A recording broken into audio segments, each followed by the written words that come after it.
Hello and welcome to this Car Pod. I'm Kennan. I'm Filippo. And there's a lot to talk about. Let's start with the news. EVs. It must be Filippo's story. Correct.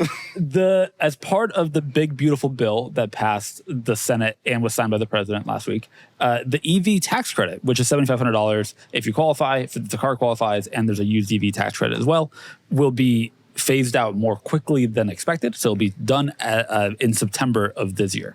After that point, there'll be no more EV tax credits. Wow.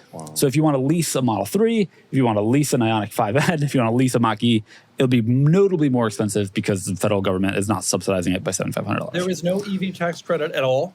No EV tax credit at all. Now, there are, to be very precise, there are some credits that still apply to auto manufacturers if they manufactured batteries in the U.S., if they open plants that build batteries in the U.S. There's some tax credits for them, but there's no consumer level tax credits. Right. So the idea is at the federal level. I just don't understand how you can justify we are sitting here knowing that other country, and we're going to get comments like, we don't need those EVs, you guys need to stick to.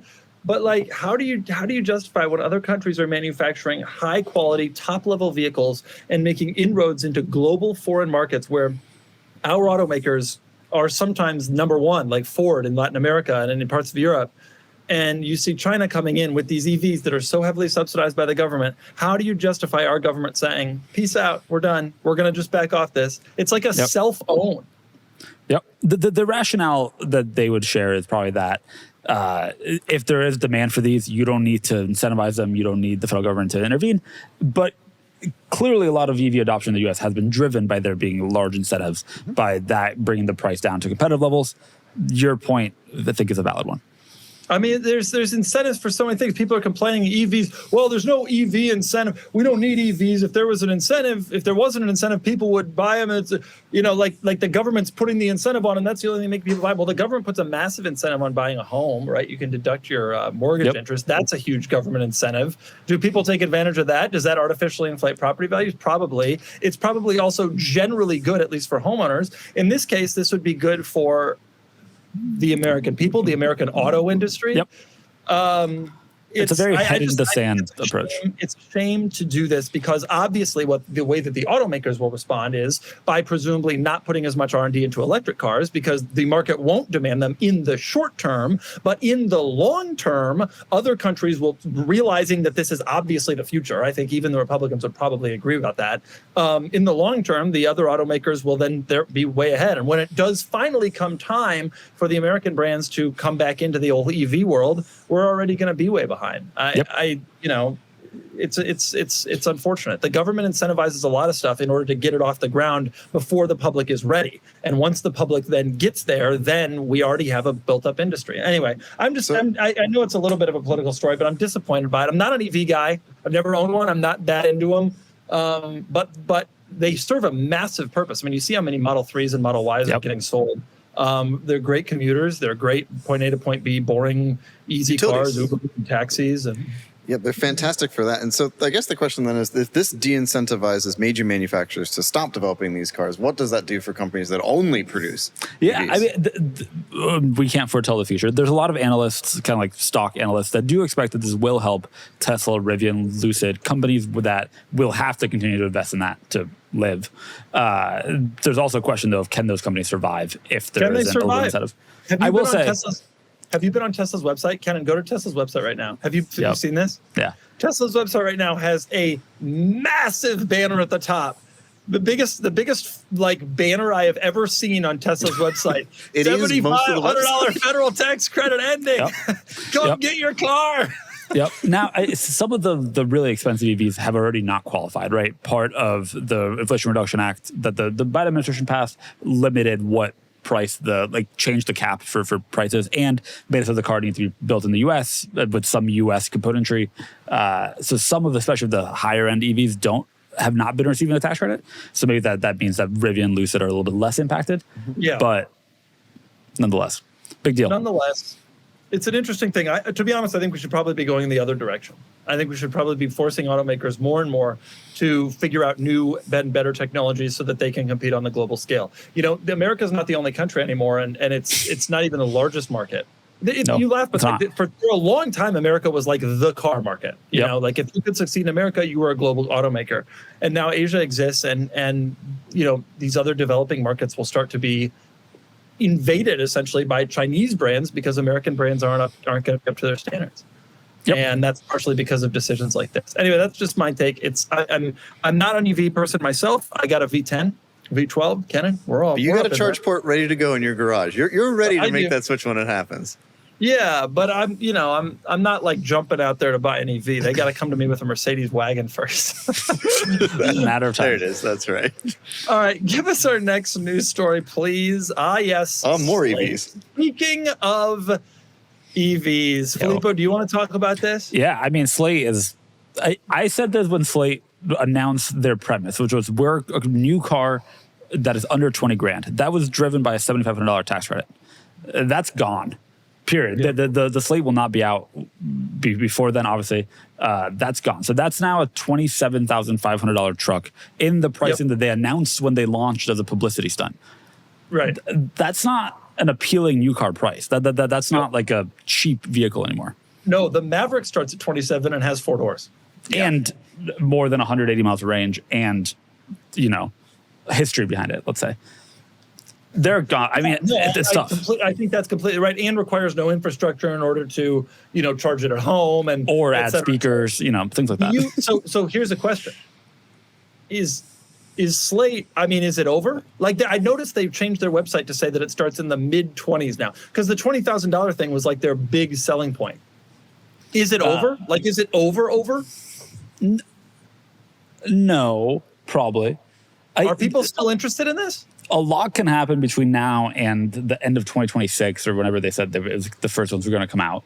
They hope certainly that people will be interested in them, but man, that pricing does not work in their favor anymore. Yeah. Are you interested? No, I wasn't interested before, but I'm certainly not interested now that it's $7,500 But you more. went to their event. I know, that it was a didn't great event. sway you? No. No, I figured it wouldn't. Filippo doesn't get swayed by things like that, although No. he happily would consume it. So that's it. That's it for Slate. We all are we sitting all here predicting their demise? I mean, Filippo basically just did. I mean, it's hard to have a demise when you haven't done anything yet. I mean, that's kind of. They have some pretty serious backers, though. You have to assume they will come to market.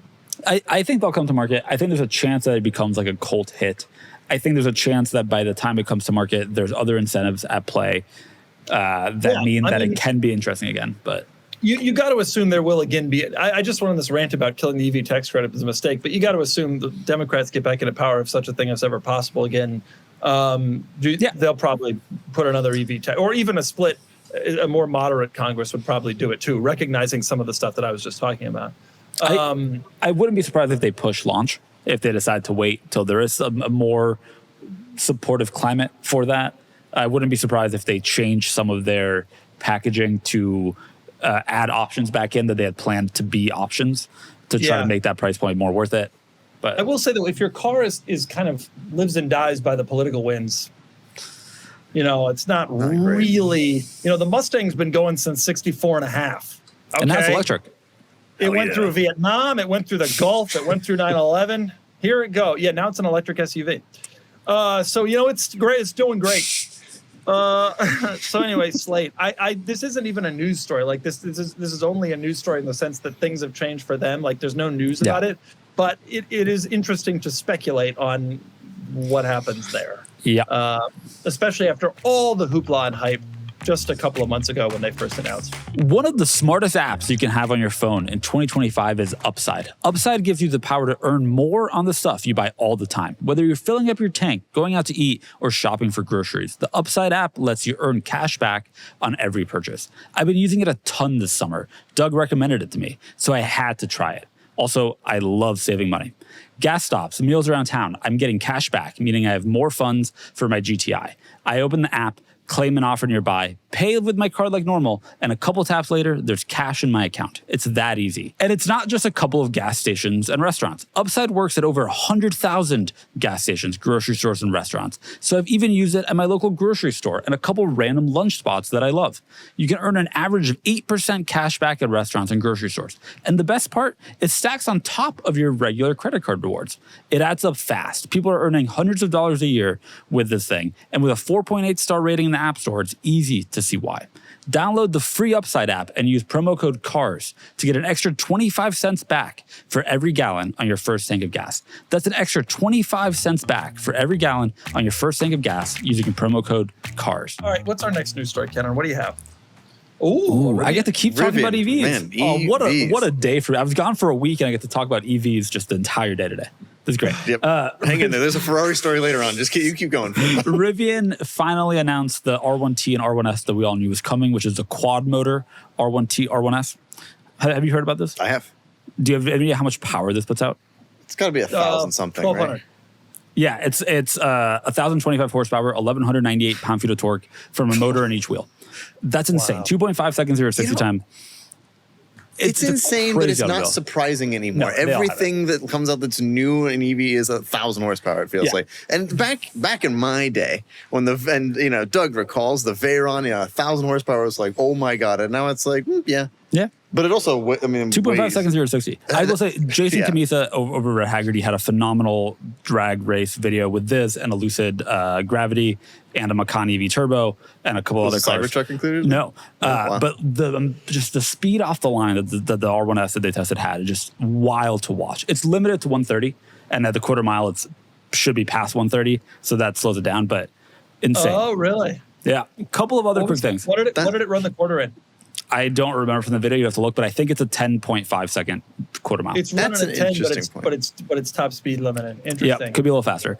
Hey, Kennan, you make such an interesting point. I remember when I was a kid, it was generally agreed that like the supercars of today will be the normal cars of like 20 years, and that was you could see that happening. Like the Ferrari 308, like by the time I was a kid, the Camry was that fast, and it was like, okay, that will happen, and you could imagine it.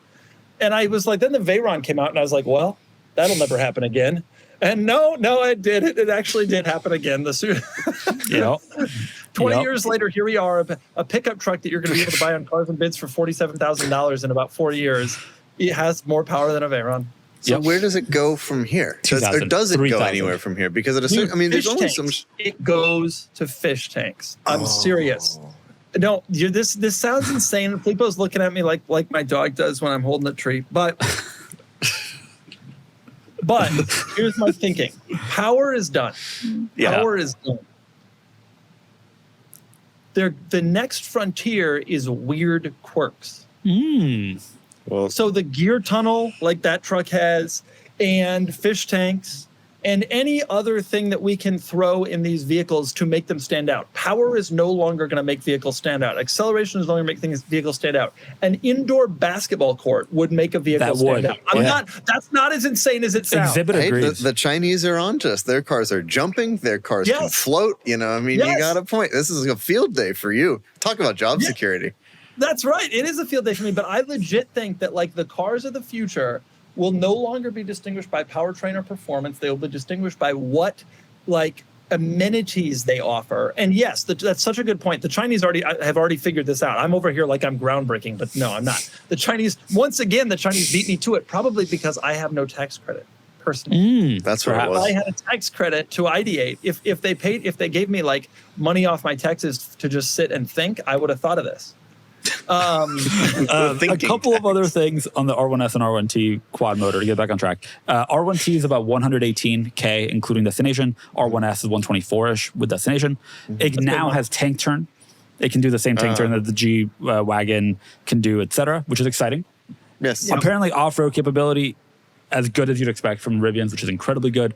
Motor in each wheel means that there's a lot of controllability, which is cool. And no driveline in the middle. By the way, tank turn is an example of a fish tank. True. That's a fish tank as a category. Yeah. It's a fish tank. A fish tank turn, in fact. Nice. Thank you. A couple of other quick things. It is. Yeah. It is. It's a gimmick that like is something they can offer.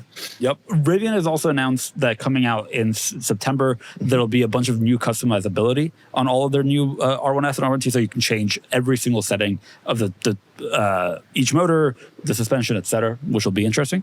And the last thing I want to mention is something that we talked about a few weeks ago, which is that there's only like 2 ways to identify the R1S you're seeing as a quad motor and has 1,000 whatever horsepower, and that is blue brake calipers and a slightly different badge. That is it. They are missing so many opportunities to make the fact that they have a 1,025 horsepower, 1,200 pound-feet of torque SUV, and instead they have a slightly different badge that says quad in tiny letters and blue brake calibers. You know, I find this is an interesting segue into a topic we should have covered a while ago, which is in today's world of excess and showmanship and things and being okay kind of to be showy, where there are so many people overtly wearing brands and building bigger houses and bigger yachts and like this is a thing, private planes. It's weird to me that several cars have done this recently. It's not just Rivian. The Wrangler 392 is basically impossible to tell apart from a regular Wrangler.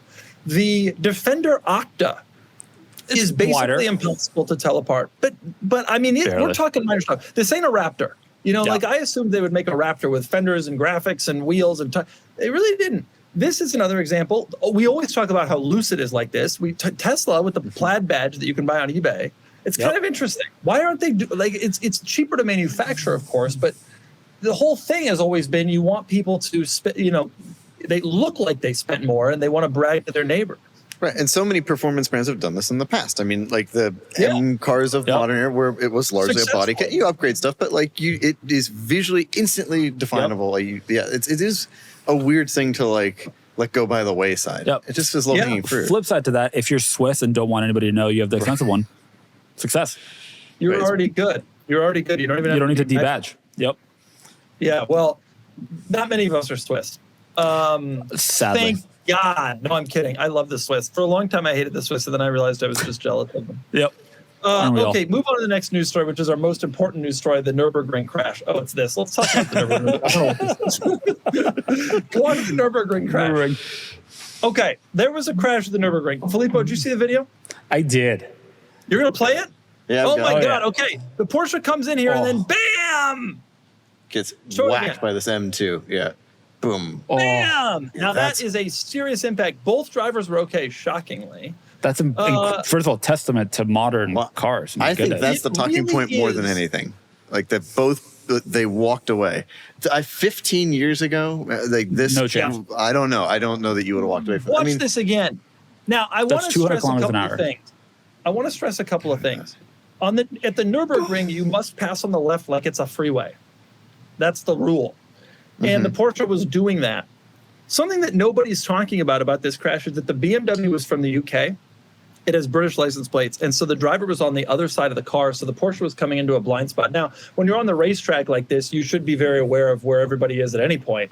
However, I have a suspicion that played a little bit of a role. It's a serious, serious accident. They have these tourist days at the Nürburgring. This happened during a tourist day. You're not supposed to go flat out during a tourist day. You're supposed to just kind of go. And so a lot of people are putting some of the blame on the Porsche driver because he that was a somewhat risky pass. That would have been a very acceptable pass in a race. But in a tourist day where you're passing just a guy who drove in from the UK, it's a little sketchy. Nonetheless, to me, it looks like the BMW probably should have been aware, especially because there's a longer in-car video of the Porsche where the Porsche is on the BMW's tail for turn after turn. And it's really clear that the Porsche is ready to pass. And if you know anything about cars as the driver of a BMW M2 driving at the Nürburgring would, you know that your car is slower. Nonetheless, crazy stuff. But yes, I think the big story here is the front end of the Porsche came off. Yep. There was a fire. Yeah, it ruptured the fuel tank. There was an instant fire. It was in the air like this. Like it was traveling, on a plane 180 degrees like you normally would to the ground. And then it was 90 degrees to the ground. And so like that's wild. That's some wild stuff. Then to be okay. I mean, I presume these guys are wearing helmets, but they probably don't have roll cages. These are just cars, And to be fair, like the passenger compartment is impressively intact in both. Yeah. Modern engineering. Every time I see an accident with a high-speed accident with a modern car on a dash cam or whatever, I'm always astonished by the crumple zones. They really do a great job of keeping the passenger compartment intact. It's really amazing. Especially impressive because this was real speed. I mean, in that video, the 911 was doing about 200 kilometers an hour, which is real speed. There's not crash testing at that speed. And also that, these were both relatively light vehicles, which helped them both. The amount of just energy in that crash is crazy. Insane. You're right that there's not crash testing at that speed. And frankly, the automakers are not really incentivized to create a safe car at that speed. I mean, a safe car in theory is safe in all, but like the automakers don't if someone's going 130 miles an hour and they die in the car, the automaker's like, well, Yep. I mean, but here we go. So, Kennan, let me ask you this. Does this make you scared to drive the Nurburgring and or want a GT3 RS? Well, GT3 RS is a wonderful car. I don't know what I would use one for. It's a little bit too extreme for me. I do want to go to the Nürburgring and drive around it. I'm just genuinely still terrified to do so, even as a tourist. Like for not just for reasons like this, but I just don't want to be in other people's way, which I inevitably will be. Right. I would do the ring taxi thing is still what I think I would do, and have a professional scare me in an M5. I think that would be great. You would be in people's way, but like if you watch those ring videos, and sometimes I get into people are in people's way. I mean, there's people who drive, Volkswagen Polos and just kind of do it, and nobody's timing on a tourist day. No, I think everybody has to do it, and then you earn the right to have the sticker on something I would never put on the car, of course. But I think it would be. It would be fun, and I'll do it at some stage. Have you done it, Doug? You've done it, haven't you? Have you driven the Nürburgring? I'm not a big like track driving motorsports guy. I would love to do it.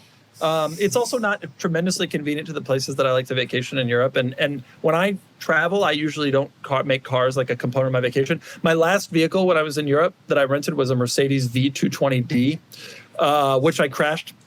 And so... So probably not a great start for you then if crashing happened off the track to begin with. Right. But I think it would be cool. I think it would definitely be interesting. And Kennan, I think that you should do it and report back. Aren't you going to Europe here in the next couple of weeks? I am. We can talk about it a little bit more. I plan to in the Talk Cars segment when we get there. But yes, I am going to Europe very soon. And we'll be doing a lot of driving. We got Kennan's Europe trip coming up, folks. All right, give us our next news story. That's chaos. Yes, the Bentley EXP 15. So this is a concept that Bentley recently released that is, again, underscoring concept. Now, they have an EV that's coming out next year, and this allegedly will have some tie into that car. But there are a couple of things to note about it. One of them is that this car... one thing I think is it retains this huge slabby grille and front end. Now, it's an EV, which means it doesn't need a grille. No. But Bentley decided as a styling thing, they wanted to keep this quote to create a piece of digital art. That's how they described this front grille. But the thing is that are weird about this concept and why it's clearly a concept is it only has 3 seats, despite being, when they showed pictures of it, they had it next to a 1930 Bentley Speed 6, which is a massive car. And they had it next to that. And then you look at it and it's like, it seats 3 people. And there's a spot to put your dog. Wait, that's perfect. What? Which is fantastic. That's right. Wait. Yes. Excuse me? Yep. You may be excused. So instead of having a 4th seat, being a British car, I'll pull up a picture of it. So instead of having another seat, so this, you see, Your dog. It's a dog. That is where it's a concept car and they're concept car photos, but you have to assume that this portends the direction that Bentley design will go. Well, May I give you a hot take, a Sean style hot take right here? I like it. You like it. I'll tell you why I like it. Go to a picture of the current generation Continental GT. Yeah, I mean, type in new Continental. He's GT. not going to find the new one. He's going to find the old one Okay, so that's the new Continental GT, right? Great. All right, now go find a picture of the 2019 Continental GT. All right. Are you going to make him go through every single 6 years because you got a ways to go? No. There's only 4 generations somehow. 2019 Continental GT. You got that pulled up? Okay, now go to see a picture of the 2013 Continental GT. Even I can pick up on a pattern here. It's going to make a lot more sense in post. All right, 2013 Continental GT. Okay, now go to a picture of the 2007 Continental GT. They needed a new direction. I agree. You're forgetting one. At the end of the day, I think this thing, the concept car thing is kind of heinous, but they've been iterating. This car came out in 2003. I'd like to point out there's one more Continental you're missing. What? No, those are the 4 The Flying Spur? There's a 1997 Continental. Well, okay, but you're missing the point I'm making. I know the point you're making, but they do iterate occasionally. It's just they haven't in 20 years. Here's the thing. I agree they need a new design language. And I actually do like that it has more presence than the Continental GT does. Those are the same. Yeah. the new one has more presence, which we talk about, like Rolls-Royce values kind of holding because there's such road presence in their design. This has that. It also looks, I think, like what the Jaguar T's design looks like. It does look like that. And it has Aston Martin taillights, and it's weird. It's weird. I don't know. It is interesting. If this is the direction Bentley goes, it is kind of back to the more square, boxy, stately, fire your dad look of the Arnage and the original Continental. But these are cars that we love. Cars that we love. The Brooklyns.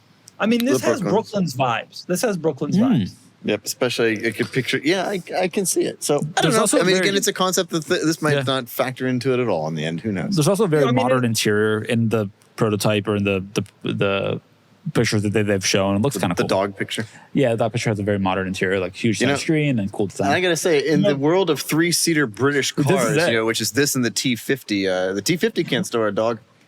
So actually, there's that. There's another one, which is the Speedtail, and I'll tell you something. They're all illegal in the U.S., including this, because of airbag regulations. Wow. The rear seats need to have an airbag. Like, there's a certain number of inches from the seat that the airbag has to be, and this would not. Would not be allowed in the U.S. Tragic. Not that it will, because it's a concept car, but I do think it, as Filippo says, portends, or perhaps he means behooves, the future of Bentley design. And you know what? I'm ready for a radical change. It's been too iterative. We need something to come in and fire your dad. All right, give us the next news story. Is there another one? Today's episode is brought to you by True Classic, the makers of really, really nice shirts and other garments that actually fit. Look, I'm a style icon. My signature 2 t-shirts are known around the globe, but sometimes I want just one nice fitting shirt that's comfortable in all the right areas while adding a bit of definition to my appearance. True Classic has one mission: to make sure guys look good and feel even better. And they've nailed fit, feel, and price across your entire wardrobe. Not just tees, but hoodies, jeans, activewear, everything you need to level up your everyday style. And True Classic isn't just about great clothes. Their brand DNA is built on being highly intentional in everything they do. On their website, you can use their amazing style guide, which has you enter details like your height, weight, age, and other brands that fit you well to ensure that you're getting the best fit. I've been wearing True Classic for a while now, and from the first piece I put on, I knew it was different. Snug where you want it, relaxed where you need it, no weird bunching, no awkward tight spots. Just a clean, effortless fit that works. Forget overpriced designer nonsense. Skip the cheap throwaways. True Classic delivers premium essentials built for real life. Grab yours at Target or Costco, or head to trueclassic.com/cars to get hooked up today. Again, that's trueclassic.com/cars. There's one more. I promised a Ferrari story, and it's in here. And it has to do with the SP3 Daytona. So the SP3 is coming to its end of production. Yeah. And Ferrari has said that they're going to build one more. They built 599 examples for the world. Officially 599. We'll see if that remains true. And they're going to build one more, the 500 of the 600 of 599. And this one isn't going to a customer directly, is going to auction. They're auctioning it off for charity. All the proceeds will go to one of Ferrari's charities. So this is the easiest way if you want a brand new SP3 Daytona to get it, because nobody could get an allocation for that car. It was impossible to come by. And Ferrari said, "This is it." Does it have to look like that, or can you configure that is the unfortunate thing. It does have to look like this. And for our audio listeners, it is half yellow, half exposed carbon fiber. And it says, in case you didn't know it was a Ferrari, it has Ferrari script on the hood, but it says FER, part of another R, and then cabin, and then on the back it finishes the rest of it, which I think is amazing. But don't worry, it doesn't end there. It comes with a bunch of accessories. They're giving you all the new car stuff, but it also comes with something. It comes with a carbon handbag they're calling the Maranello clutch. Now, oh wow! I always related that with to a sound, because in a Maranello clutch, you go as it wears out the clutch as you shift gears. But no, this is a bag that comes with the Maranello. 575 Maranello clutch does that. But this, it's just outrageous. Yeah, if you're an audio listener, he said it's half yellow and half green. I want to point out the halves are the right and left. Black. It's not like the front and back. Yes, the driver. And I think they're making a commentary there, because Ferrari's all about the driver, and so the driver's side is all bare carbon and aggressive, and the other side painted. I don't carbon on one side. Bare carbon, yes. I don't hate it. Yeah, it doesn't. You don't hate it? Is that what people who only think this car is yellow? Yeah. Well, and there are other people who only think it's driving down the road. and then there are people who see it from above, and those people get the real show. They go They fur. don't know that it's a fur. I Or legitimately don't think it looks that bad. I don't think the SP3 is a particularly attractive automobile, so this doesn't hurt it. dude, if they made the SP3 with a stick, I would never even think about the F40 ever again. All my thoughts would be about the SP3. Yeah. So the correct me if I'm wrong, because this is not my world, but a 500th LaFerrari sold for something like $7 million at the time, which was 5 times the original MSRP. Do you expect this to go for 5 times whatever the SP3 is? I think the MSRP of the SP3 is about $2 million. I think officially it's a $10 million car. I don't know about. I mean, maybe. I don't know. We'll see. I mean, it's going to be very identifiable. Easiest way to get one, but also it costs 5x. No, I bet you it is 10 million. First off, it's probably a write-off. It's a charity auction. It's probably a write-off. I don't know how they do their charity auctions, but you can never really trust results from charity auctions because a lot of the time it's a tax deduction for the person who's buying the good. Because usually what it is you pay the full value of the good, $2 million, and then you can write off the amount above it. I'm not sure how that'll work, and it's Italy, and who knows, but that's often how these things go. Second, the last of these cars is always really special. The final Enzo, which was given to the Pope and then auctioned for tsunami relief victims, is still a famous car. Like the last of breed is like still a famous car. And the SP3 is the greatest car they've made since the F50, so it has some value too. Yeah, I suppose it is a shame it looks like that, but that's just how it is. I don't have a qualm. Nonetheless, that is the end of the SP3 Daytona. I hope they still make some NA 12-cylinder stuff. It seems unlikely given that the F80 is a turbo hybrid V6, but nonetheless, SP3 Daytona. Well, I think they will still make 12-cylinder stuff because they actually currently just came out with a new car called the 12-Cylindry that has 12 cylinders. Well, yes, but my limited edition crazy stuff like this, like I can hope that continues to be something that they make, and I think they should. I bet it will. Okay, we need to move on to the talk car segment, which is when we talk about cars. Now, you've been thinking we've been talking about cars. No, we talk about cars differently in this segment. And this segment is brought to you by Cars and Bids, which is the finest place on the internet. Yep, that's done. Period. No other qualifiers. And offense. I want to talk about Kennan's European road trip. Kennan, tell us about this. Yes, so I am going to Europe. A friend of mine, Luke, is getting married in France. His wife's family is soon-to-be wife's family is mostly from there. So all of my friends and I are getting together and descending upon Europe to go to the wedding. And I am turning it into very much a grand tour. So I'm flying into Frankfurt, spending a day there, picking up a car, then driving to Paris, spending a couple of days there, then down to Limoges, where the wedding is, then to the south of France, spending a little time in Monaco. Doug tells me I shouldn't waste my time there, but I've never been to Monaco, and I want to see supercars. Stratman was there. You got to be there. I take it back. I mean, I don't think I'll ever go again. But I made a video. I watched your video. Yeah. You watched that car spotting in Monaco video? I watched that video again like a couple weeks ago. God knows why. And I'm like, oh my God. I used to see, it was so crazy. I will say I did that before there were car spotter kids running around everywhere. And I'm told that now it's like pretty intense. Like there's just kids with cameras like everywhere. Any part of that video, there's crazy stuff driving by. It's like a wild video to watch. Yeah, I mean, 458 was new at that. I mean, it is for those of you who can't see, go back and watch. Like every part of this video, I was watching this like jaw dropped. I didn't remember that it was quite as insane as it was, but it was insane.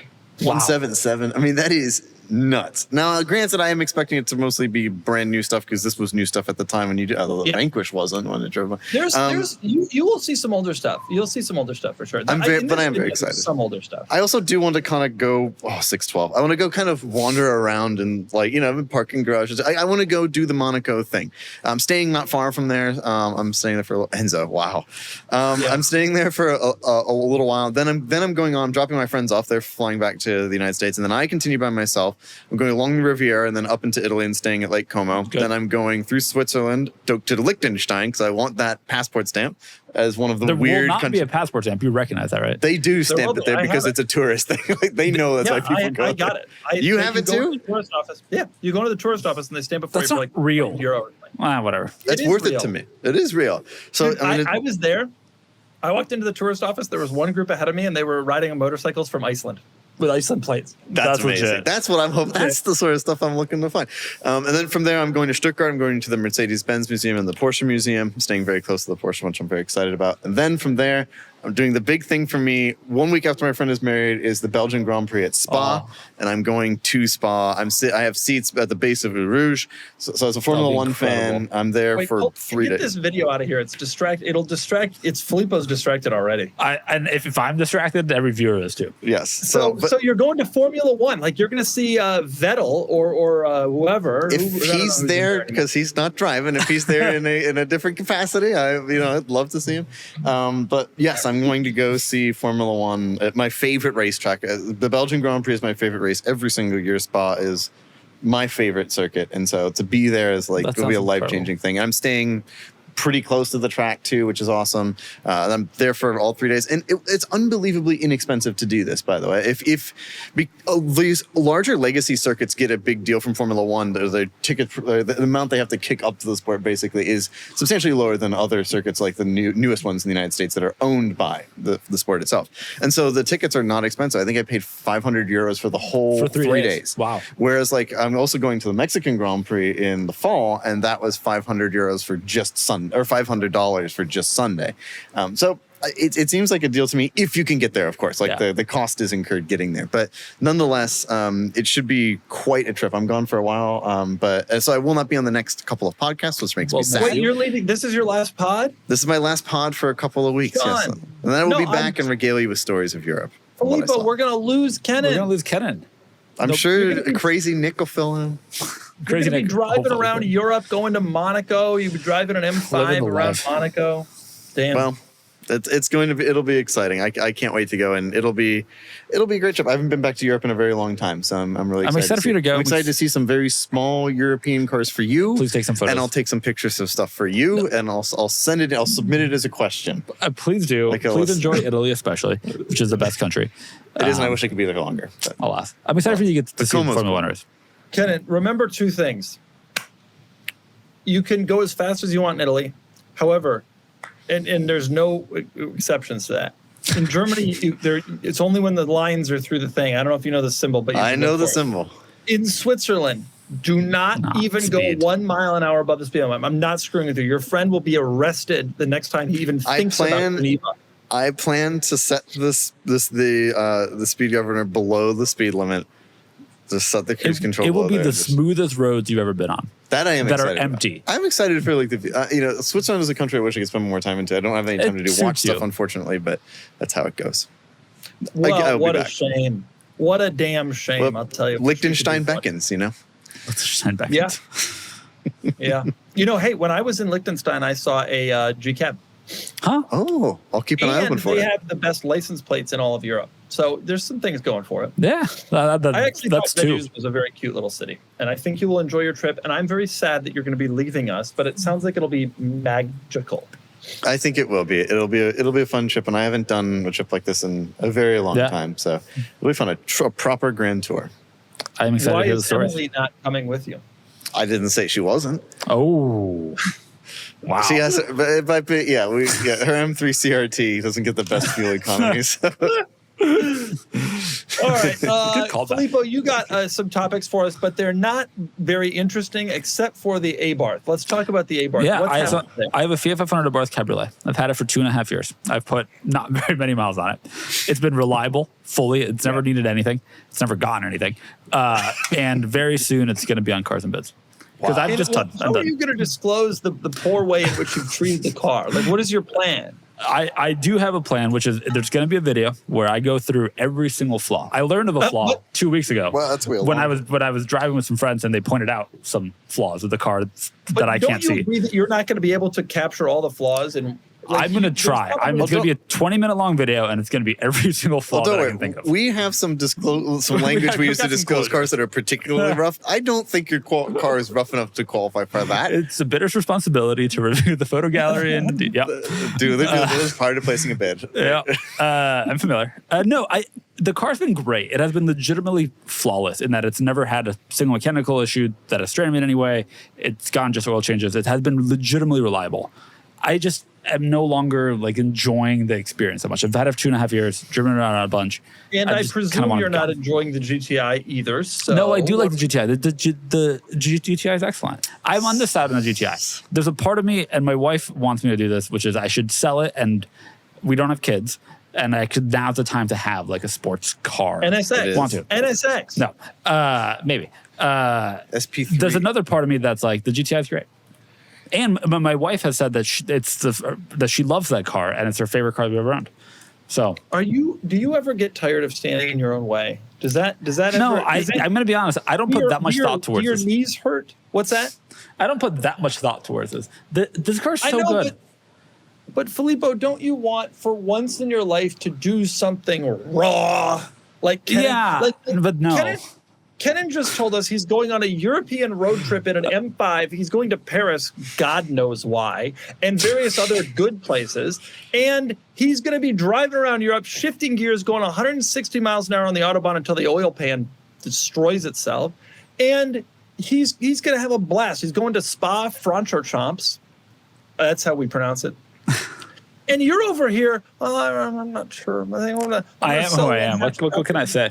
I'm going to sell one hatchback and keep another hatchback. Kennan has grabbed life by the horns. Well, I have a confession to make. So I was supposed to do this in an E39 M5. I was going to buy my friend Stretton's You're E39 doing it in an M5. Opel Corsa? I thought, well, that was available, but no, I think I'm going to have to end up. So he's having work done to the car. It's not going to be quite ready in time. And he's having a child. So it's like he's moving shops and he's got like a lot of stuff going on. And he's had 2 cars that were borrowed by friends that were recently like destroyed. By his friends? Yes. Oh. And so and I don't want to do that to him because I like him a lot. What's the car? I don't know. It's either going to be an X3 M50i from where? From 6. No, you need a bad small hatchback. No, with a stick. I want a good, comfortable. No, you don't. You don't. You need an Opel Corsa I'm doing similar. thousands of kilometers. Doesn't matter. That's what we do every time we go to Italy. You need a European small car. You need a European small car. I'm going to 9 countries, Filippo. That's like going from. That's like people in the Northeast that say they've been to 17 states because they drove 3 hours. Doesn't count. You need a small European hatchback with a manual. You just do. I can't believe this isn't happening with the E39 M5. Yes, it was. I was going to surprise my friend Luke and have it there, who listens to the podcast, but unfortunately, it just didn't quite work out timing wise. Kennan, just as I was over here telling Filippo to grab life by the horns, you've bailed. I wanted to. It was my fault. I should have better coordinated with him. I was like, there was servicing stuff like that, or detailing stuff that just didn't quite get done. Sounds like he's bailing on you. Well, to be honest with you, to drive that car around Europe, especially into Paris or anywhere in Italy, makes me nervous. It's a very special car that belongs to someone who is very special too. And so, small European hatchback. I'm not doing that. I don't necessarily agree with Filippo, but I do think that it makes sense. I mean, it is a little sketchy to drive a car that you care about that far in places you're unfamiliar with, on roads you're unfamiliar with, in countries that have different rules. I mean, I almost always end up having some sort of damage on cars when I go to Europe. How? How? It doesn't matter. Because I'm not careful. Right, but the thing is, Filippo, I don't want to be careful because that's kind of the benefit of it, right? Like, if you rent a car and get the insurance and all that, you don't have to think, I can't fit there. I got to, and then next thing you're 7 miles outside the city center, walking back in. Exactly. And ultimately, like, if I need to swap this car out in a major city, if something goes wrong, it's easy to from a rental company. If something goes wrong in E39 M5 and I have to ship it from Monaco to Frankfurt, that sucks. That's not great. Yep. So I've certainly thought about that. Now, it is still my dream to drive my own car in Europe. And that was kind of the point that Stretton was making. He loves letting, friends of his borrow these cars so they can experience what it's like to go on the Autobahn in an E39 M5. But at the same time, like, it's just a really, really long journey. I do still dream of buying a car in Europe and driving it around, though. Like, buying a 550 Maranello and driving it around for like in Italy would be unbelievably cool. And a Euromarket one that's less expensive. So I don't know. We'll see. That dream lives on, but for now I'm going to go experience Europe. Well, regardless, either way, Kennan is grabbing life by the horns more than Filippo. An X3 M, what did you say? 50i. Is that even exist? It does indeed. I didn't realize either. I had one. My review on it's coming up. I had one in the office. That was an X3 M50. It's actually a pretty quick car. It's no E39 M5. No, of course not. I don't expect We it. were all hoping. Hey, you know what? It happens every time. every time I go to Europe, I think I want to rent something cool, and then I end up in a V220D, and I scrape the driver's side door on a parking curb. I really assumed it was the passenger side because that makes way more sense. But okay. Yeah, it was the passenger side actually. Okay, but I've done drivers too. If you're a fan of cool cars, IMSA racing, and this podcast, you've got to check out what's happening at Road America on Sunday, August 3rd. We are hosting the first Cars and Bids Trackside Cars and Coffee event during the IMSA Sports Car Weekend at Road America. Cars and Bids is the ultimate online auction platform for enthusiasts, whether it's modern sports cars, analog classics, race cars, quirky builds, and anything in between. And for the first time, we're bringing that energy trackside with an awesome lineup of enthusiast cars, the Cars and Bids crew, and yes, Filippo and I will be there in person too. Come hang out with us and watch some racing. And if you've got a cool car, submit it by clicking the link below for a chance to be part of our Trackside Cars and Coffee event. We already have some amazing submissions and we'll be sending out our invitations soon, so don't wait. Whether you're bringing a car or not, come join us on Sunday, August 3rd. Check out our Trackside Cars and Coffee and watch the incredible IMSA sports car racing with us. Okay, I want to very quickly give my Talk Cars segment, which is directed at Kennan. Kennan, the level to which I have destroyed the convertible G-Wagen on this excursion has been really quite something. And in fact, currently we have a little game going on with my children where I've offered them a prize if they can find the power mirror switch, which was removed by my dog when he jumped over the center console, and one of his many times that he's jumped over the center console coming off of the sand. The power mirror switch still missing. The top is having trouble going up and down, not because it has an issue, but because the switch for the top has gotten so much sand inside of it that it won't depress fully. And so when you push it to close the top, it can't go down all the way. So you end up having to lift up the... I have sand in places in the car. Here's another one. Every time the top comes like back on, sand is dumped on your head. I don't even know how it's possible that there's still sand in the top, but because it sits like this, so sand gets in it, and then it goes like this, and then sand like pushes down into your face. It also hasn't rained here in weeks and weeks and weeks, and so the car is dirtier than on the outside than I've ever seen before ever. What do you think? Well, like as Tavares knows, you can never fully get rid of sand. I knew that. But that, I mean, so let me ask you. The Defender was kind of built for this. It was built to get dirty, built to get crap all over it. The leather, by the way, that's the other thing. The leather is destroyed. I got like maybe one more summer of leather. You know what? You should have it redone in neoprene or something like that. Can I ask you a question? What is Kevin going to charge me to do this, to get this car? How much you got? I've also driven through tidal ponds.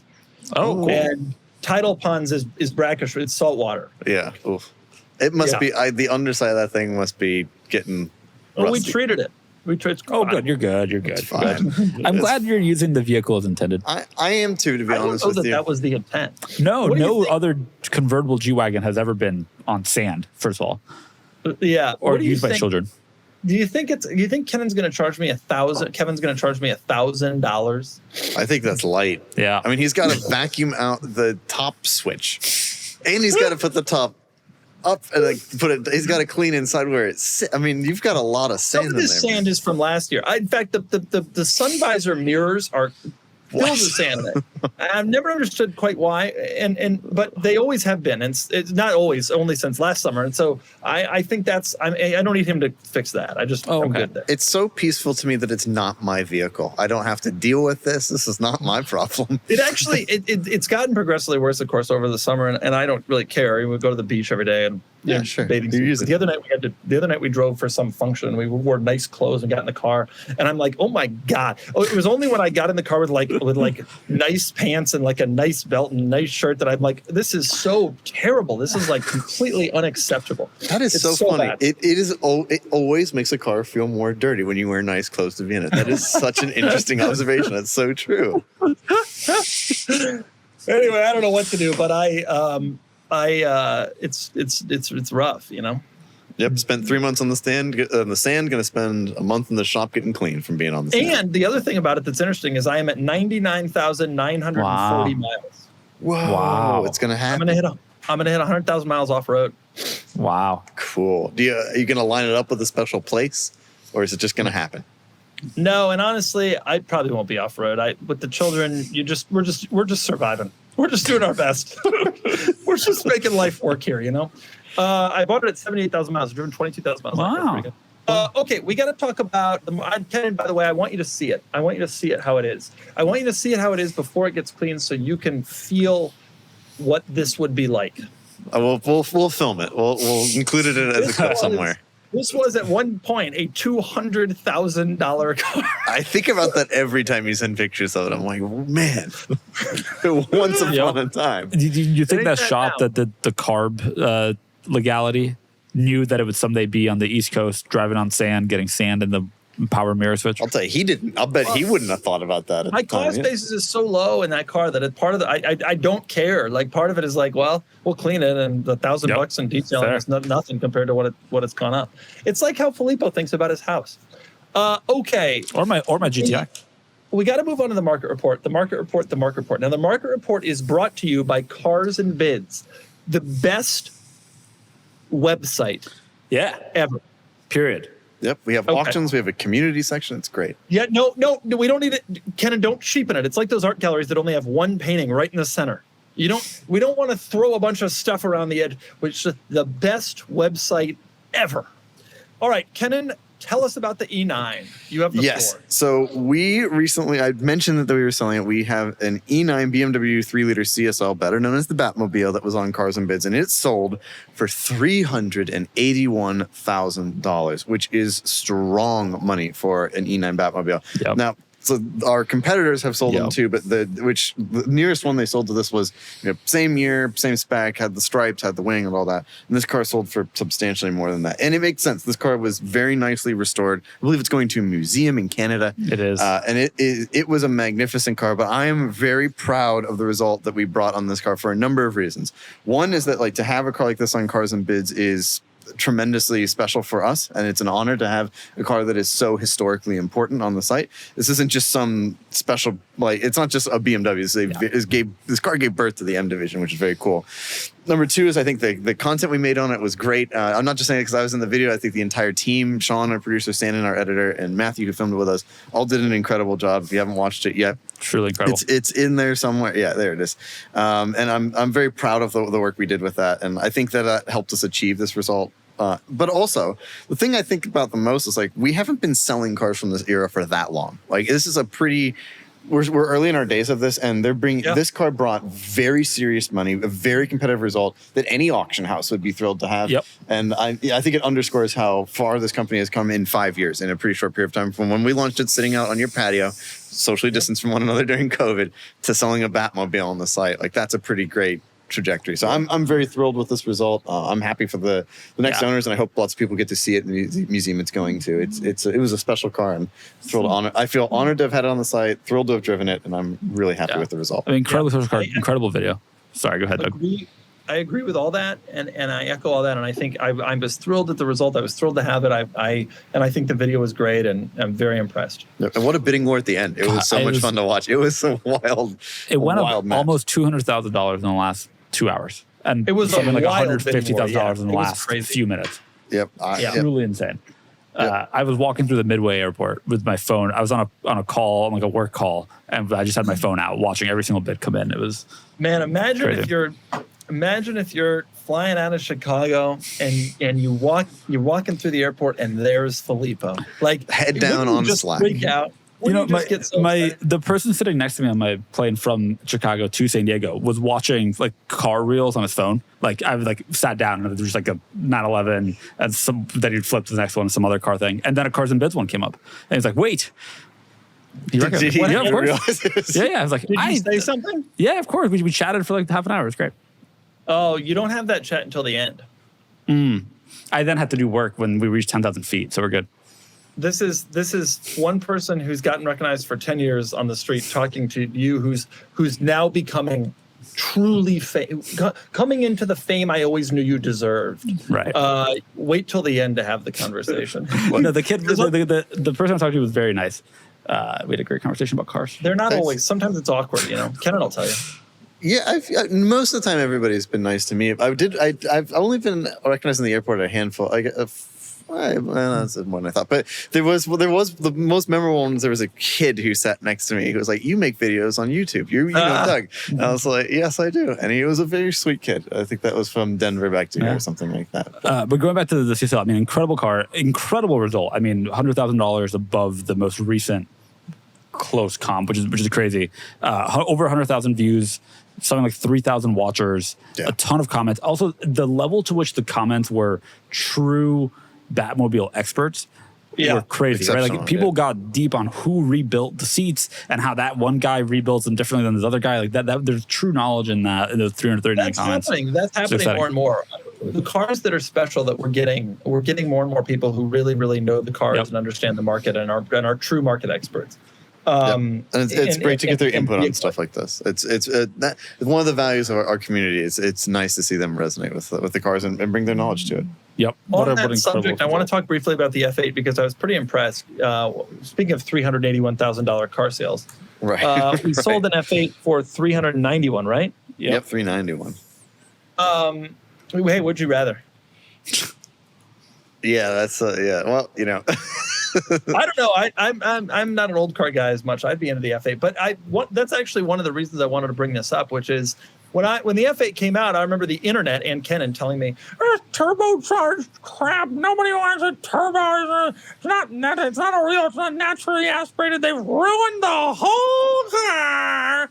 No, that was the 488 I said that about. They're holding big. Yeah, well, okay. It's the same. I mean, the concept is the same. These things are holding big. Aren't you surprised about that? I am surprised. I guess it kind of makes sense. I mean, I know the 296 carries on the torch from the lineage of these cars, but this is it for the non-hybrid, V8 Ferraris. We have eras that we mark off with the V8 Ferraris, and like the dual clutch was one when the 458 came along. That was a huge change. I think this marks the end of that sort of lineage. And now we switch to, now you have the 296 and it's hybrid into V6. So this is the end if you want the more, not analog, but more, how do I say this? Pure, I guess. Yeah. Ferrari. I have to say, I stand by it. I think it is one of the most usable, unusable cars I've ever driven. It drives like a normal car at low speed and it blows your head off at high speed. But it is I think that's why I am kind of surprised at the result, but I'm happy that they're holding strong. It's a special car. By the way, the week prior, we sold a different F8 Spider, also for strong money. That had a little bit more miles, but nevertheless. Yes, those two results are strong. The F8 is still got the mojo. It's not that old, and they're not selling for dramatically less than 296s, which is interesting. I think it's a cool car. I think that was a good result also. And I just wanted to highlight that even though we were told that the Ferrari is crashing down and the 458 was the last true one and blah, blah, blah, the market doesn't agree. And almost $400,000 for this 4-year-old, that's real money. I mean, those cars are still setting a strong market. There they are. Surprising. Filippo, I will give you one thing to discuss. What do you want to discuss? Yeah. Okay. I want to talk about the excursion. We had an excursion live the other day. Yeah.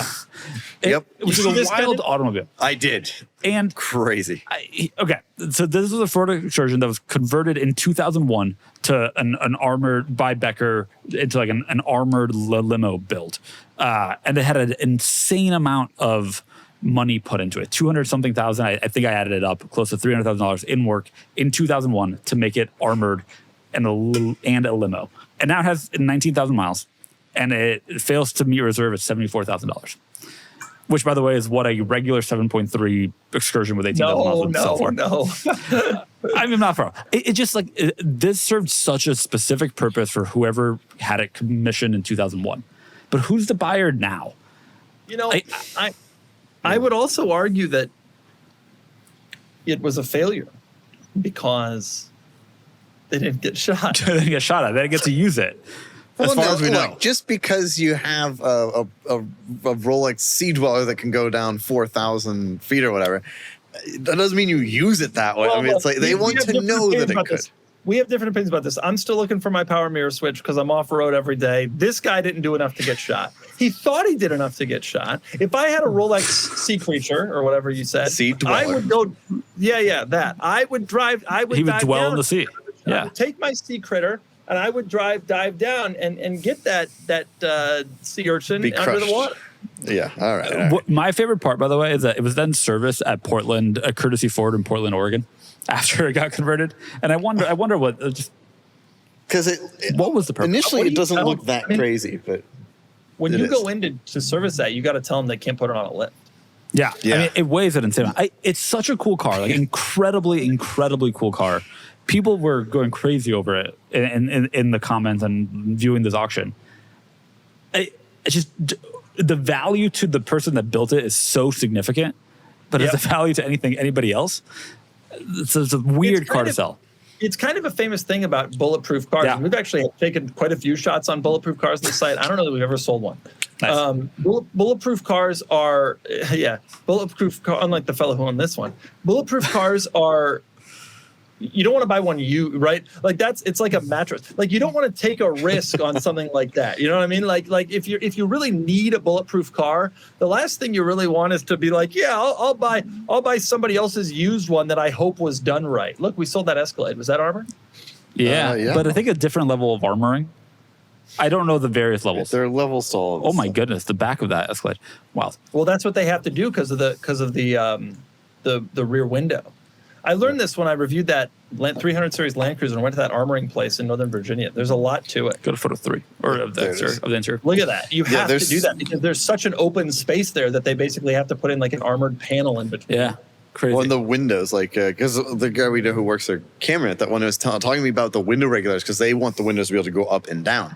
In order to do that, because the bulletproof glass is so thick, it's like the engineering it takes to make it look like a normal car and function like a normal car after you've done this is for companies that do it right is really expensive and hard. But the used market doesn't really reward them. I agree with you, Filippo. What do you do with stuff like this? It's not like some cool like SEMA build. Like it was made for a purpose for someone who really needed it, and now it's just tough to justify. Someone who wants an armored car does not want to pay crazy money for a 23-year-old Ford Excursion.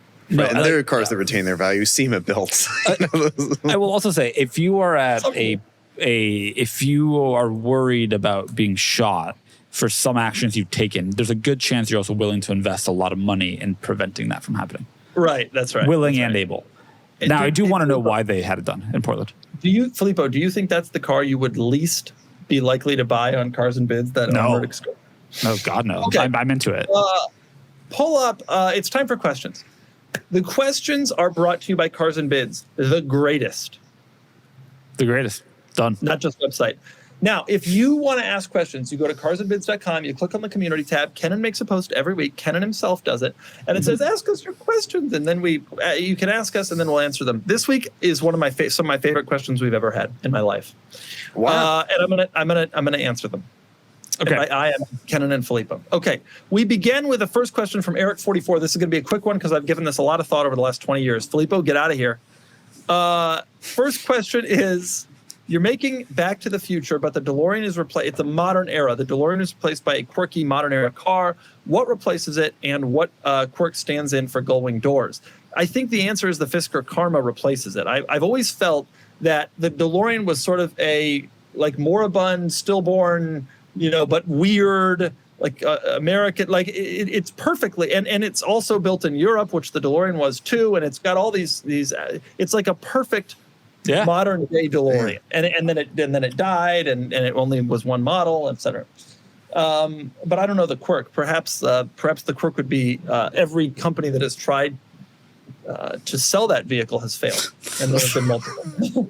Ecotech Forza. Heinrich Fisker design. Don't you think that Fisker Karma is the DeLorean of the modern era? Yeah. Somebody in the comments there said Chevy SSR, which has something to that, but I think you're right on the parallels working for the Fisker. Made a time machine out of a Karma? You don't think it would be a time machine? I guess I can't come up with anything that fits as well. Cybertruck. It sounds what the other right parallel there. is? It would struggle to reach 88 miles an hour. Yeah. Ecotech Forza. Cybertruck is there, and our producer has like thrown up his hands multiple times now. He's very excited we talked about the Cybertruck. Yeah. The Cybertruck though isn't the same thing. The DeLorean was moribund. You need to understand it was moribund. But this also has a body of brushed stainless steel. Right? Yeah, but that's not the same thing. The Cybertruck is more popular. That would have been like in the 80s using like a 308. like Right. the well-known, or a Countach, like a well-known thing that was already capturing the public. Wow. The DeLorean, everyone agrees, was made exciting because of its existence in the movie. Like the Fisker true. Karma would owe its life to the movie if it was in it, and it's moribund. People, The Lexus RZ. There you go. no, that's stupid. It's a car you want to draw attention to. Nobody knows it exists. There you go. Oh, RZ is pretty bad. Okay, next question. This is one's for Kennan. And I got two things to say about this question. First off, the question itself. PC Racer, hey guys, at what age would you let your children drive your cars? I'm 25 and my dad lets me drive his 488, but he knows I wouldn't risk doing anything stupid on the road because it would affect my career, which took years to study for. I think that this person just wants to brag that his dad has a 488. It's not much of a brag, although I think it is. Nonetheless, the question is a good one because I'm curious what your response would be, Kennan. Let's pretend you and Emily had children and they're running around, little Canano and Canini. What when would you let them drive the beloved M5 that they were presumably conceived in? Brought back from the hospital, and at least. Oh, really? You would put the car seat will create little dents in the... I would put something down. That's not first. safe. Well, I think I don't know. It's a good question. I think I didn't grow up in a car household. My dad wasn't into cars. So it was like the idea of growing up and like if your kids are interested in cars, sharing the hobby with them, if they genuinely grow up around it and like respect the cars and stuff like that, I can definitely see it happening. I think that like everybody in my life, I would imagine my kids would be terrified to drive the car. I'm not terrified to drive your car. I just You have don't no want desire to. to. No one wants the I have the no desire responsibility. to, but I'm not terrified. I'll drive it. If I crash it, I'll give you the $13,850 that it's worth. The last time Doug drove one of my cars, he drove it onto a sidewalk. But, Well, I'd rather, yeah. Well, yeah. I have a picture of him in the driver's seat on the sidewalk in the car. That's all I'm saying. But no, I think at some point, like I could see my kids drive the car. My dad has driven the car without me in it on a couple of occasions. I took it to get his haircut once when I first got it. I was like, yeah, go ahead, take the M5, and he did. Would you let me drive the car? Under what circumstances? Courier GT. I have a Courier GT. It costs $1 million. I know, but it would almost be easier to get another Courier GT than it would. Well, not to your level. The thing My about both of us goodness. is your service level. God. Okay. Well, no, to replicate the level of service. In the comments again, but you always do, so it's fine. Yeah. No, it's fair. No, I know you have all these really expensive cars, and all of my friends have really expensive cars, but everybody seems afraid to drive the M5 because of how significant it is in my life, and it's like to replace it is like I would have to buy one with that level of servicing, and most of the parts to do that are no longer available. So like it would be really hard to replace. Doug, and so that's why most people are afraid to use it. But I would let my kids drive it, and I would let you drive it. He's dancing around it, but the answer is never. He won't even let his adult automotive enthusiast friends who I will, but they don't want to. Nobody wants to. I don't need to. Let me drive it. I want to drive it. Oh, I want to do it 11. As long as I can drive the Countach. Once Kennan passes away and it's in probate, then at that point they will have to drive it. Doesn't matter. What's your answer? You actually have children. No, I've never really given it thought, but it doesn't seem like my kids are gonna be that interested. But I don't know. Like, I'm not letting my kids drive. The cars are incredibly valuable. What are we trying to let kids drive cars? Jeez. Yeah, I think you would at some point if they had an expressed Maybe. interest I don't know. It's definitely not on my mind. I'm trying to get through them. I'm trying to get through each morning. That's my goal with my children right now. And the thing they would learn about you is that you are the worst backseat driver I have ever experienced in my entire life. It is so distracting. You go to shift gears, it's like, wow, you're shifting there. You should use more rails. Wow, you're revving it too much. You're going too fast. You're not going fast enough. What are you doing? It's awful. Mostly, I want to be clear. It's rarely about like your speed. It's usually about the engine speed. I usually really get on you about gear shifts, but only because I know that you hate it. I don't. So late. Filippo notoriously shifts at 40 RPM, and I don't tell him. I don't tell him anything. His driveway is 6 feet long, and by foot number 4, he's in third gear. So, okay. Next question from Open Smacks. It's probably Opens Max, but I'm going to say Open Smacks. Question for Doug. Of the cars in your Cars and Bids bid history, which are you most relieved you did not win, and which are you most disappointed? Kennan, pull up my bid history. All right. So go down. In my bid history, What have I been on? 993 Turbo, Stradman Supra, a 612, 2 smart cross blades, that Focus ST Strop Transit Connect, a Hummer EV. Hummer EV is definitely the one I'm most relieved I didn't win. Mitsubishi Vute. That 2500 Suburban, Seminole Explorer. I hope you regret not buying that 2500 Suburban. Okay, definitely the one that I'm most relieved I didn't win is the Hummer EV, although I didn't put in a serious bid. I think the one that I wish that I had won the most is the Smart Crossblade. I mean, I still think about those cars pretty regularly. 6 bids. Cool. Yeah, those are so cool. Although I would love a 993 Turbo. That one was a little bit too modded for me. But I want a Smart Crossblade. Don't we all? Don't we all? Okay, next question. This is the hardest question we've gotten, Kennan, me and you. From Neon Espresso. Now it should be espresso, but it's espresso. If you no. The Neon Express was, if memory serves, a trim level of the Neon. I'll tell you what I'll do. Wait a sec. It was Neon. The Espresso was the trim. Espresso. Wow. So we got to give Neon Espresso credit. I thought it was espresso this whole time. This has really gone granular. Filippo, that is deep. Next question. Next question from Neon Espresso. If you had to replace, Kennan, this is very hard. If you had to replace all of your cars with brand new ones, meaning cars currently on sale new in 25, what would your choices be? I know my 25 Sequoia, 25 E-Class station wagon. After that, it gets murky. Kennan, what do you got? After that, it gets murky. I don't know. I need a second to come back to that. You buy probably M3. Don't you think non-comp M3? Yeah, probably manual M3 would be great. I wish I could get it in a wagon, but not or a V Blackwing. Actually, that's the correct answer. Yeah, the V Blackwing is the car I would choose. Filippo, I don't think anybody's interested in your answers. And mine would be hard. What's still available with the 3 pedals? Anything? 911s. Yeah, I'd get a 911 ST. ST, yeah. I'd get that Gordon Murray Academy car. Mm-hmm. And anything else? I'd get the electric G-Wagon instead of there's no convertible. Yeah, you take it to Newport Convertible Engineering, they'll make one for you. There you go. Yeah, you can still get sand in it. Manual sports cars. Are there still any others that I'm not thinking of that are like in that range? I guess like a Boxster Spider maybe, but that's not on sale anymore. No, it's tough. It's tough for me. I wouldn't be entirely thrilled with. It's a lot of Porsches. It'd be a lot of boring Porsches. What would replace the Countach? That's the thing. I don't know. Not the new Countach, surely. No. Also, that's years old. This one. Right. Yeah, it doesn't count. I don't know. It'd be tough. So I'd get a 911 ST and I'd get the Gordon Murray Academy, and then I'd be out of cars. Now, this leads us to our next question from the Stig 11. It's a 3-word question aimed at Kennan. 3-word question. Okay. Enzo or MC12? Ooh. One's longer, so. Well, no, technically 2 are longer. There are 2 lengths of the MC12. If they had a long one and a longer one.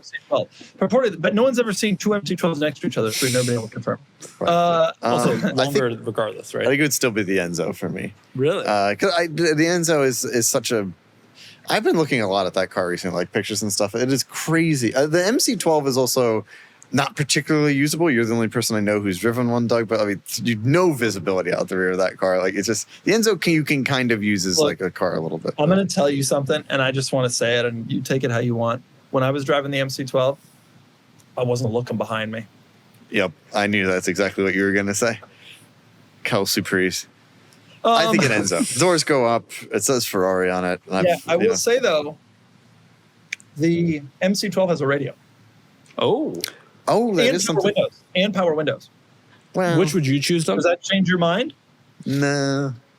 I think I like the Enzo more. Which would I choose? Man, I would love to have one of those cars. I spent the last 25 years hating how the Enzo looked, and in the last 6 months, I've come around to it. Honestly, It was when you showed that Enzo in Monaco in my video just 30 minutes ago. I think that was it. That was the moment. No, I'm into the Enzo, but I think, how do you not get an MC12? You'd flex on everybody. It's true, but I mean, it's not like that. Although that's a model, it's not like that isn't a flex on everybody. Yeah, that's still pretty good. And I think that for a car design that is 22 years old now, that still looks just as cutting edge. Whereas the MC12 looks funny to me. You know what you do, Kennan? You take the Enzo and you go to that place that Nick went to in Texas or wherever, and you have it manual swapped. I've thought about that, having one up there. Like, can you imagine what that would be like? I was thinking about that recently. The MC12 is also a good-looking car. You know what you do with the MC12? But it's large. You know what you do with the MC12, Kennan? You get one, and then you take it to that place where Nick went in Texas or wherever, and you get it manual swapped. You know, I was thinking about that recently. You know, I think that All right, I got to do. We got two more questions. Two very, very short questions. That they're more. They're both great. Oh no, wait, three more good ones. Because two will go through really quick. From number one, from the Mishka. Given your conversation about the manual Cayenne, do you think Porsche would be successful if it sold a manual Macan today? Could it capture the population of former WRX wagon owners who are now older, richer, and more refined? The answer to that is no. But no circumstances at all. But it would be successful in the secondary market 15 years from now. But only for a third of its value. Listen, the manual correct. Cayenne is successful, but only at 25 grand being sold to car nerds. Like, that's not a car they ever should have made. And I don't even think it probably was a success at the time financially. God, no. I can't imagine it was. Two more from Oliver Cax9 for Filippo. If you had to buy a car right now on Cars and Bids, what would it be and why? Get out there. Get out there. Yeah, I will come back to this answer. We discuss this every single week on the Live Now section. We do. That's so true. On the Cars and Bids YouTube channel. Give us it. Give us it. I'm scrolling. Don't you think it's that? I want the Earth Roamer. I do love the Earth Roamer. The Earth Roamer is the coolest car we've ever had on Cars and Bids. It's like a truly elite level of that. Roamer, it's too big. I think we have a Boxer Spider live now, and we also have a C7 with a stick live now, and we also have a 550 with a stick live right now. Is it not that 300C SRT8 convertible? Seriously? No, it's not. It's not. Absolutely not. It would be BMW wagon. Can I give you 4 cars that we have live right now that I want? Sure. Like really want. Can I pull them up quickly? All right. We have a 2016 Boxer Spider. Yep. It's a good car. The next car. It's a good car. It is. Yep. Very similar spec to our friend Sam. Good car. We also have a. It's in New Orleans. Yes. We also have a 550 Maranello, which I also want. I do love the 550. Yep, it is. We have a really nice E46 M3 comp. Really? Yeah. That's something you would. The 2006 one. That's something you. That's a special car. I agree that it's a special car. I would want it for that. Shocked at you. And then last but certainly not least, we have a Saab 9.3 2.0 T Sport Combi with a stick. So one of those 4. So basically, Kennan, what Filippo did there was he promoted 3 very special cars that he wanted people to see, and then he told us what he actually wants to get. No, it's not the one I actually most want, although I've considered bidding. Right. That's exactly. You pick. Yeah. Because if they're cars I like, it's probably not really what you want in your heart. The Boxer Spider and the E46 M3 have my eye right now. The Boxer Spider we did agree on was in that video. It was incredible. Yeah, lovely car. Last question comes to us from Badgerman, and it's a very good question. If you could change the spec of your car for free, what would you pick? Kennan, start off. Color.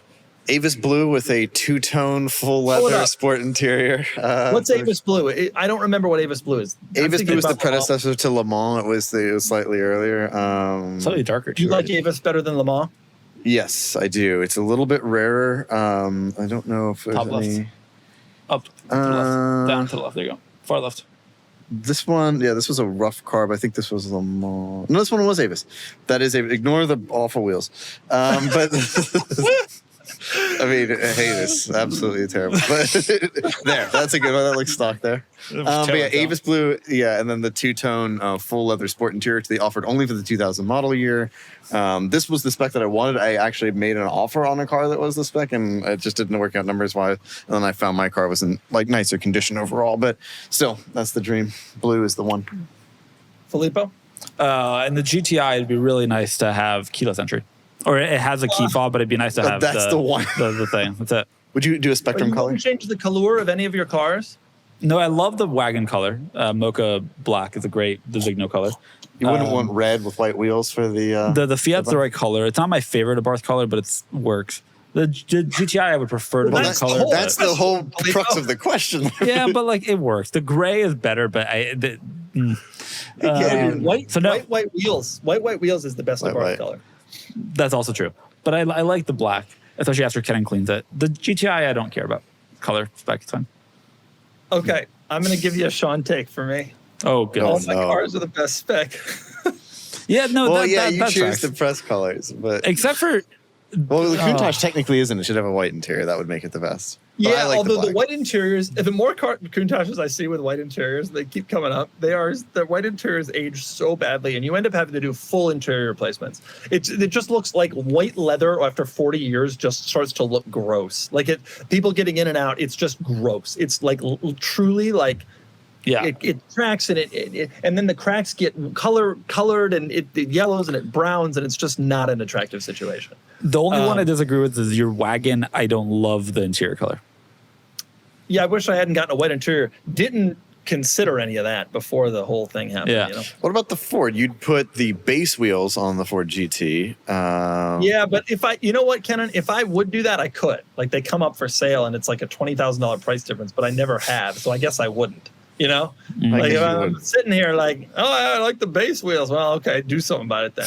The Ford, it's taken me an enormously long amount of time to come around to the colors on all these cars. I wanted a Heritage Ford GT for a long time. I wanted white for a long time. I would probably, if I had to change the Ford GT colors, I'd probably change to white with blue stripes like that one there. However, the market loves blue with white stripes, which is what I have. In fact, it's the second hottest color after Heritage in terms of pricing. So I guess, and I've grown to like it. The Carrera GT, I am like a deep silver convert. It is the only color I'm interested in, and I think that brown is the best interior. I wanted yellow for so long, and now I see yellow ones, and it's just a little much. The Countach white is just like how it has to be. The Sequoia and Mercedes I did buy new, and the G-Wagon's got to be silver. I got no regrets. You should regret the white interior. Or Yeah, get the I camo, do. but But there's you know not what? much you It's can the do. dog, not the kids, which is a surprise. It's the dog, not the kids. The dog has ruined that interior. I don't know what I'm going to do. I don't Kevin's know. going to Noodle. charge me a bunch of money to fix that too. Tough. Noodle's worth it. Okay. Do we have any, Kennan, do you have any final parting thoughts? You're gone for a month. I'm gone for a month, and I will miss you all very much. will miss you. I will certainly be checking in and listening to the podcast when I can. But nonetheless, I hope to have a wonderful trip. I can't wait to bring stuff back from Europe and tell you stories, and it'll be great. Can't wait to see you all again. Listen to the podcast when you can. I got Listen to stuff it I'm when it doing. goes live. Look, you're if driving I'm laying 1,000 at miles. out of Lake Como and you call me and I look at the phone, I'm going to go, ugh, put it back down again. When was the last time I called you? It's been right. a long time. It's been an absolute pleasure. Filippo, you got anything, any interesting? Nah, safe travels to Europe. Thank you. Enjoy. Send me photos of Fiat Pandas 4x4s in Lake Como. We'll look That's all for I as care many about. as I can. They'll be easy. I'm jealous that you're gone for a month. That'd be nice. All right, everyone. We'll see you. We'll see you later. Who's filling in? Is Nick filling in? Nick will is be filling here. in, and I'm sure you'll have to cut out some lewd stuff that he says, because that's Oh, Nick. man. I'd expect nothing less. All right. Absolute pleasure. Best podcast we've ever done. Filippo. Goodbye, everybody. Goodbye. Goodbye.